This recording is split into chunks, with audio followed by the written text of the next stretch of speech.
Yo, what's good with y'all, man? Back again with another video, another book review specifically, and we're gonna do 10,000 Dreams.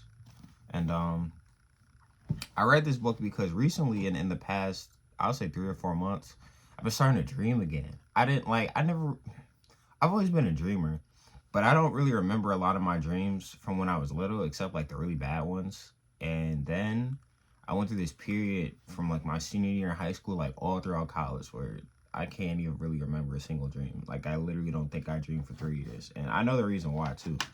Anyway, it was once I stopped doing this thing that was preventing me from dreaming. I started to get my dreams back, and they ever since, bro. They've been extremely vivid and a lot of times scary, quite frankly. But I remember, and I found out about this book. I really felt like God led me to this book and wanted me to read it because I was taking my car to go get fixed because I had gotten into like a little fender bender. So I'm in the shop. I'm gonna walk in and I see this book like on the little like coffee table in the waiting room, and I'm like, why is this in here? Like there were no magazines, there was literally nothing else but this one book on this table, and it was like right in the middle of the table. And I had been like getting dreams at this point, so I'm like, interesting. So I started reading it, and I thought it was cool. So then I went and bought it, and so here we are. And it took me, bro. This book took me a long. I don't know if y'all can see it, bro. It's like that, bro. It's like 616 pages. It took me like 2 or 3 weeks to read it, but that's because I was reading another book at the same time, and because I was honestly slacking, but I finally got it out the way. This is one of those books we really only have to read it one time, and then you can kind of go back into it if you ever need to. Because the format it's not I guess what you think it would be, or at least not what I thought it would be. And I'll show you guys once you get to that part. But I wanted to discuss some of the things that he talked about in the preface because I thought they were very profound and significant, and they really resonated with me. So hopefully they'll do the same with you. So the first thing is the spiritual world always fixes its orbit upon a straight line, while the material world is fonder of curves. We find men struggling through dreadful marshes and deserts of charlatanism in order to get a glimpse into his future, instead of solicitously following the straight line of inner consciousness that connects with the infinite mind, from which, aided by its church and the healthy action of its own judgment, he may receive those helpful spiritual impressions and messages necessary to solace the longings of the searching soul. Interesting. So basically, what that quote is saying is that you need to become a better person to have dreams and to have good dreams and receive those spiritual visions. Because if you're, out here in your lower carnal state all the time, then I wait because it talks a little bit more about that in a couple pages. I remember this quote from Job chapter 33 verse 15. In a dream, in a vision of the night, when deep sleep falleth upon men, and slumberings upon the bed, then he openeth the ears of men, and sealeth their instruction, that he may withdraw Mara from his purpose, and hide pride from man. And I like, that's something else I like about the book. He uses a lot of like biblical quotes, because I'm sure you guys are familiar with like all the prophets, all the men of God. God oftentimes spoke to them through dreams. Joseph, the youngest, well, not the youngest. The youngest was Benjamin, but the one that they sold into Egypt, and he ended up being like a dream interpreter because he was having dreams as well. And Daniel, a lot of prophets, a lot of important people in the Bible, God spoke to them through dreams.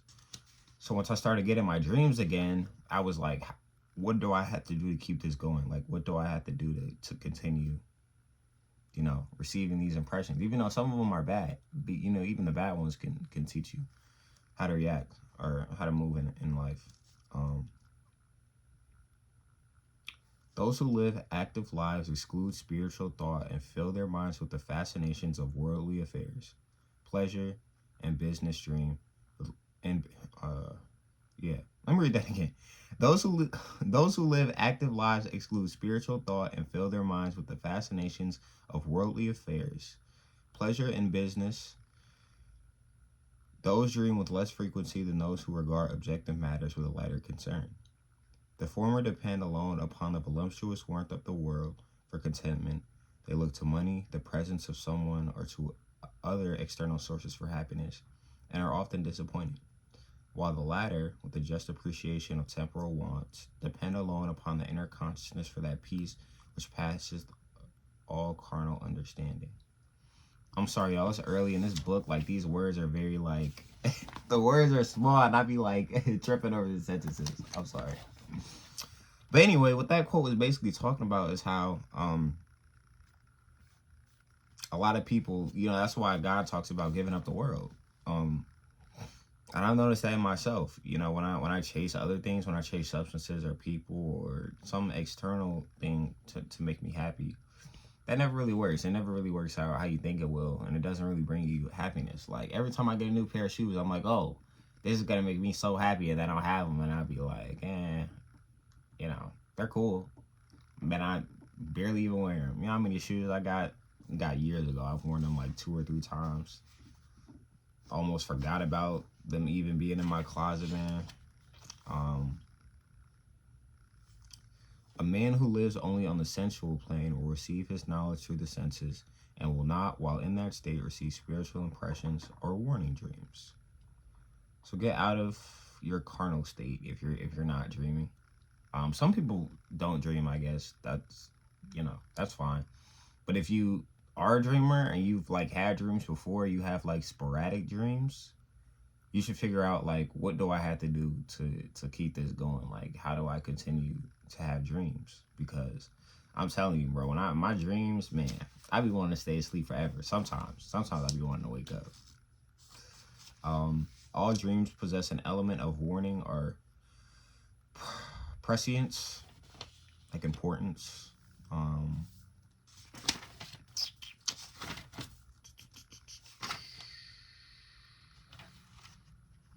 So I don't know if this, I don't, this is a weird quote because it makes me think, like, does this person think that he was under the influence of some, you know, spiritual entity, whether it be an angel or a demon? Because he says, I will leave it for my readers to draw their own conclusions as to whether automatic writing is the work of extraneous spirits. And I've had experience with that, you know, being a writer, where sometimes you're just like, you'll be in the zone and it's just like, it's kind of like you're in a trance. And also that theme is depicted if y'all watch Hunter x Hunter, you know, in the like the fortune teller girl, like the mafia boss's daughter, how she had like that entity that sat above her pen, and that was the thing that was really writing for her, but nobody else could see it except for her. So like everybody thought that she was just this amazing fortune teller, but she was really, you know, working with demonic spirits. So I definitely understand that theme. I know it might seem a little out of place, but I don't want to read the whole, you know, dissertation of what he's saying. He's basically talking about spiritual things, and I'm sure that you guys are starting to notice already that like this book is very, like, it's a very spiritual book, you know. It talks a lot about ethereal, astral concepts as opposed to earthly ones, and it actually speaks on rejecting those concepts, which I really appreciated, and it was a pleasant surprise. The spiritual essence be deadened when the soil of the soul is filled with the age and multiplying weeds of ravishing materiality. Bars! He got bars. The dream mind is often influenced by the waking mind. When the waking mind dwells upon any subject, the dream mind is more or less influenced by it. I've noticed that a lot. Like, I've had several dreams where I was thinking about something before bed, or I met someone before bed, or I thought about someone, even just within that day. And then, like, I'll dream about that thing or that person, and it'll be like, yo, like, what? Crazy. I'm so glad the sun's coming back out, y'all. I hate the winter. Our thoughts are real substance and leave their images upon our personality. They fill our aura with beauty or ugliness according to our intents and purposes in life. They know that by gross living, the sense of conscience may be dulled, or that by right living, it may be strengthened. So basically, live the right way. Live in a godly manner. And you'll begin to have a better life. You'll begin to have more happiness and satisfaction, and your dreams will start to be better. You'll have better dreams, and you'll get more intuitive dreams. A lot of our dreams are like crazy, and you're like, I don't even know what that meant. Like, how, that I don't understand. Like, what that dream was supposed to teach me, or what the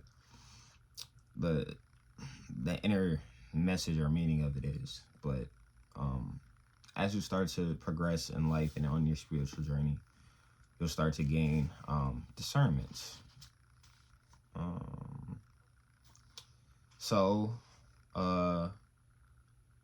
let me read this whole quote. This is a good quote. A wise doctor in preparing medicine for a patient considers well his age, temperament, and his present condition. So should the interpreter of dreams ponder well the mental state and health and habits and temperament of the dreamer. So, if you're your own dream interpreter, you should really think about, like, if you're having good or you're having bad dreams. Like, why am I having these dreams? Specifically bad dreams. Because I feel like most people don't like bad dreams. So think about, like, your mental state. Are you in a good spot? Are you healthy? Like, are you sick, like, physically or mentally? Your habits, like, what do you do before bed? What do you do on a daily basis? What are your thought patterns? And your temperament. Like, are you angry that night? I remember like this old saying that, like, don't go to bed angry. I went to bed angry a couple days ago. After that day I got kicked out of the movies, I went to bed and I had like a nightmare, bro. And I don't know if it was because I was angry and I had just like that was just a reaction of it. But yeah, I definitely try not to go to bed angry no more.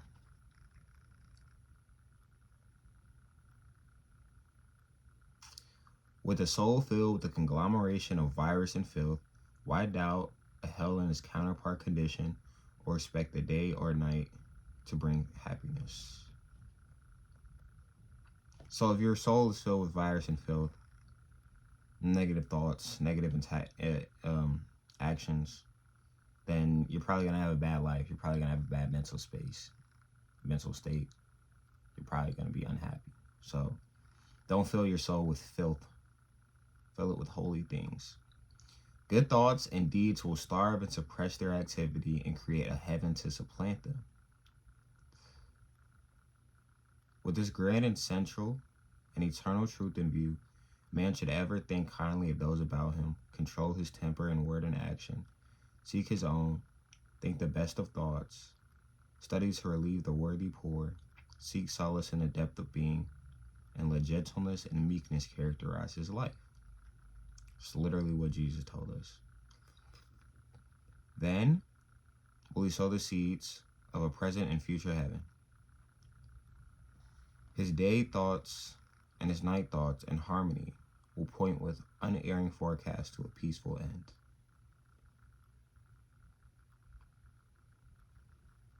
I'm trying to get there, man. It's really, really great quote.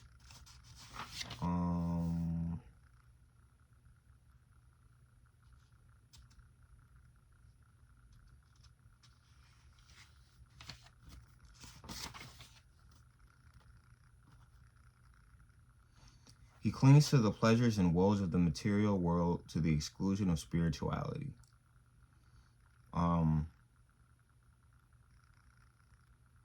Yeah, I feel like I feel like I'm still struggling with that. But a lot of people, they chase worldly things. You know, they chase women, they chase money, and all those things are absolutely fine. But the Bible tells us to seek first the kingdom, and all those things will be added onto you. So that's why I'm really trying to not focus on money, not focus on,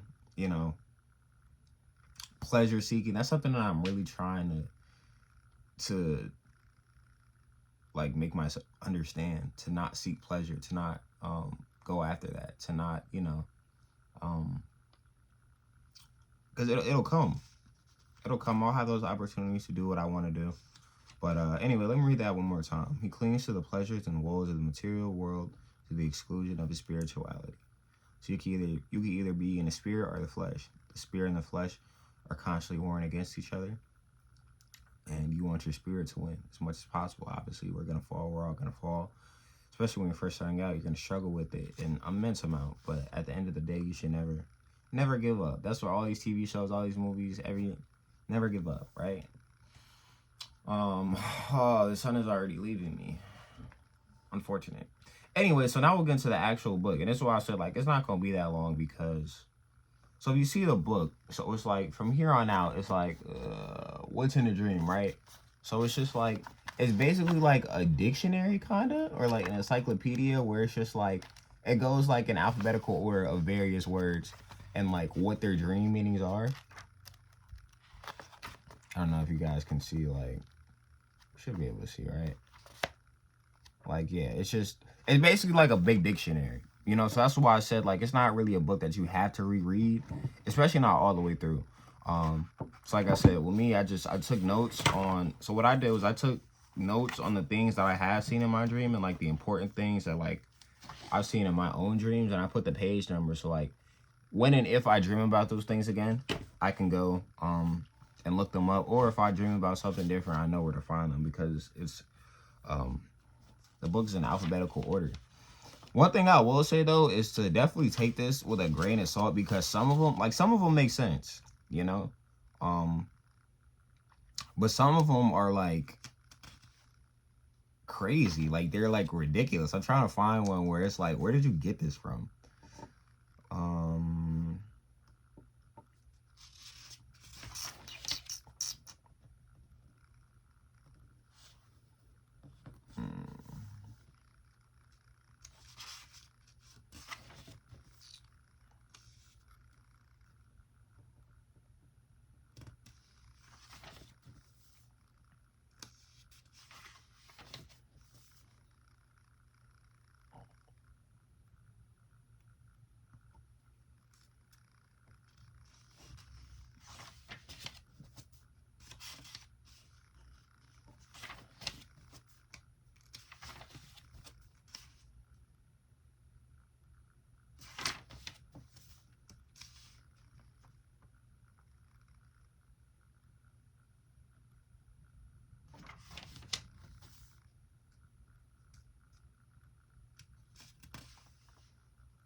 So like I'm sorry it took so long. Like some now that I'm rereading them, some of them like they're starting to make sense. Anyway, one of them is apes, right? So it says apes. This dream brings humiliation and disease to some dear friend. To see a small ape cling to a tree warns the dreamer to beware. A false person is close to you and will cause unpleasantness in your circle. The sea goes with this dream. I'm just like, where did you get that from? Like, why does an ape symbolize like humiliation and bad things?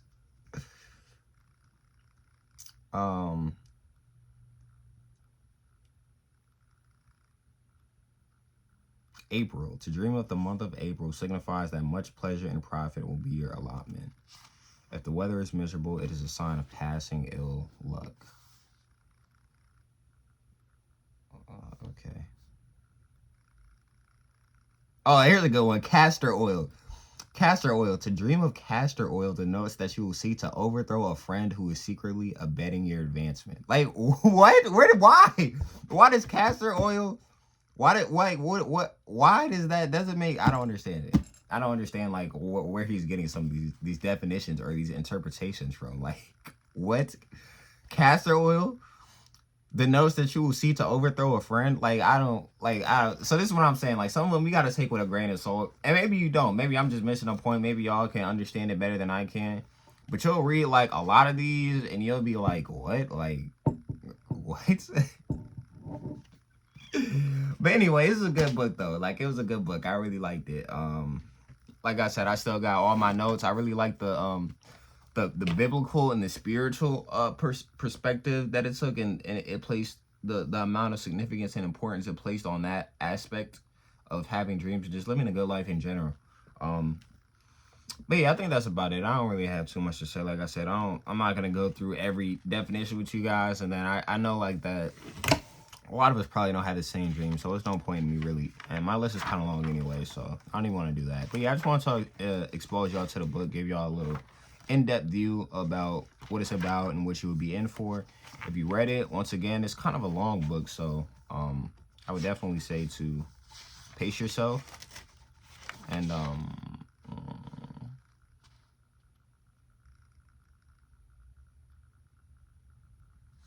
Oh, I wrote down some good quotes too from this is from page 54.